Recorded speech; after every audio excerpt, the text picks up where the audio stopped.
If I started this hobby today and I had no idea about watches and I purchased this watch as a first watch, I'd probably never buy another watch again because this watch does everything. But I also promised myself I'd never buy another Seiko, and yet I bought another Seiko. Now for those who know me, you know that I do like Seiko. I do have one in my collection, but I got turned off because of price, QC issues, all the rest. Maybe this watch might bring me back. Let's dive in.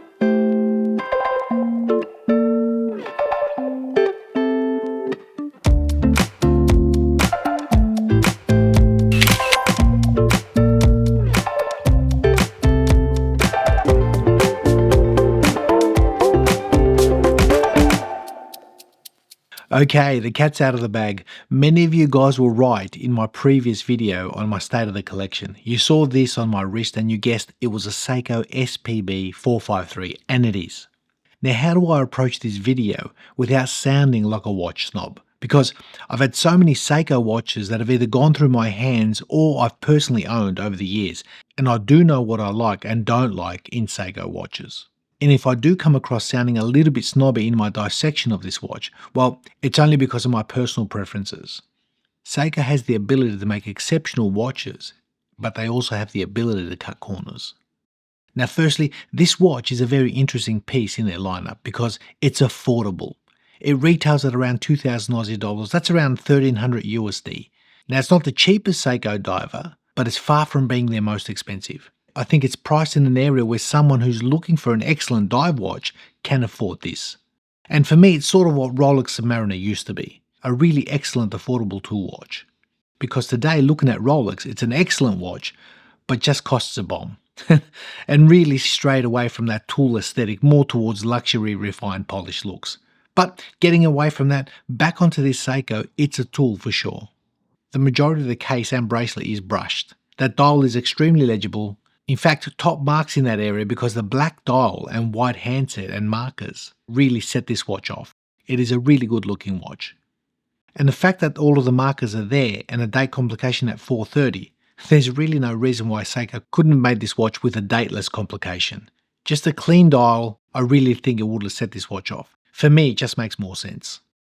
Now the lume on this watch is superb, as we've always come to expect from Seiko, and having all those markers in place really gives a nice balanced look. Now the die shield coating has been a very welcome addition to this range of watches. I can barely see any scratches or any marks on the case or bracelet, so in that department, really well done. The choice of sapphire crystal for this watch is also an interesting one for me here because it's a curved sapphire which it's got the effect of magnifying that dial for better legibility, but it's also got a drawback of slight distortion at a somewhat extreme angle. And to my eyes, it looks like a single dome sapphire. Now it's a good crystal, but it's not my first choice here. I would have preferred a box dome look on a classic skin diver, but being a reinterpretation of the original 62 mass, I'm happy to overlook that. They've modernised the look of this watch. And even looking at the font underneath the Prospect logo, again, more modern. Subjectively, do you like it or not? Well, that's up to you. Now for me, the bracelet on this watch has been one of the heroes. Its comfort is one of the best that I've worn in modern Seikos. It's really well done. I think the link sizes are ideal. I'm more than happy with the pin and collar system. It always seems to work well. But the clasp is a huge letdown. It's a press clasp with a flip lock and it's got one micro adjustment. Yep, you heard right, one micro adjustment. And although the swivel feels solid and well made, the clasp itself does feel a little bit cheap. Now they've also included a diver's extension, which many of us will never use, but it's there nonetheless. Now I like what they've done with this bezel. It's an aluminium insert with really nice indentations all the way around. And they even extend those dots all the way to the bottom of the Arabics. So that's a nice touch. And I know that this is a genuine Seiko because it almost lines up. 99.9%. So that's pretty good. For a Seiko, that's pretty good. Now for me, this watch is screaming affordable. No nonsense, proper tool from a brand that's well grounded in horological history. Now could this watch have been done better? Of course. The clasp for one thing. And I think in that department when a lot of major brands are going down the road of proper toolless micro adjustment clasp and Seiko is still giving clasps like this, well, maybe they need to seriously start listening.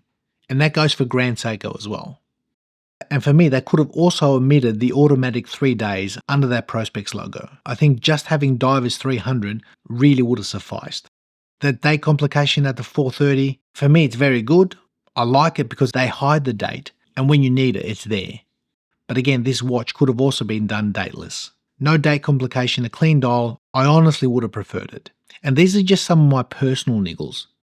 Now for those who know me and have been following this channel for some time, you know that I only have 8 watches in my collection, and this being the 9th watch that I've purchased just recently, is it going to stay? And if so, what's coming out of the watch box? Well, the jury is hung.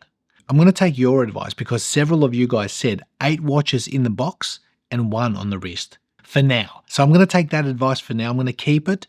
I'm not going to put it in the watch box. I'm going to give it a few months, and if it still works and I'm still enjoying it, then 1 watch is definitely coming out of the watch box. But until then, the journey continues. I'm going to muck around with some straps, see what sort of feedback this watch gives me, because having a SEIKO SLA and a Tudor Black Bay 58, I'm pretty much tripling up on divers, and I don't need that many divers.